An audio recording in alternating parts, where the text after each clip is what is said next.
I'm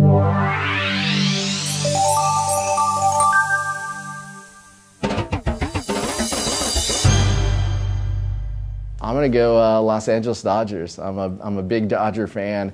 Vacations for me growing up sometimes included my family and my brother jumping in the car and heading to Dodger Stadium. So I'd be wearing a Dodger hat right now if you allowed me. No, it's not a good idea. It's absolutely madness. But California has this, ballot by initiative and governed by initiative. With signature gathering at a pretty low level, anybody can put anything on the ballot. Unfortunately, I don't think it's good for the region or for the state of California. Well, I'm not a fan of it, but we've only had 2 elections, so I suppose the jury's still out.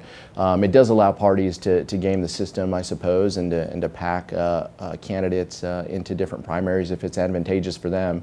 So that piece is difficult. I like closed primaries. I'm a Democrat, a registered Democrat, and allowing Democratic voters to vote on who the representatives are, I think is a fair way.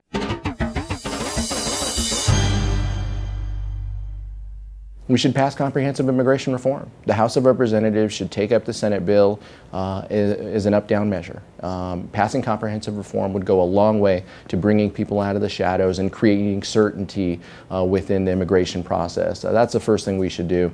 Obviously, the humanitarian crisis at the border right now, we need to take action. We need to, I look at this issue as a father first of 2 boys who are 5 and 8, and to think what these young people have gone through. We need to make sure they have a safe place to be when they are on the U.S. side of the border, and we need to give them the health screenings that are necessary.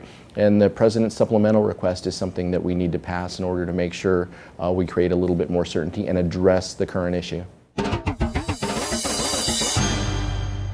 You know what? I'm going to say Congressman Paul Cook from our area. He's a great guy, a decorated war veteran. I've worked with Paul in the local government world when he was a local mayor as well, and just a fantastic individual. We're going to disagree on a lot of issues, but if I'm going to sit on the plane with somebody from our region, I'd love to sit next to Paul Cook and pick his brain and talk about the region.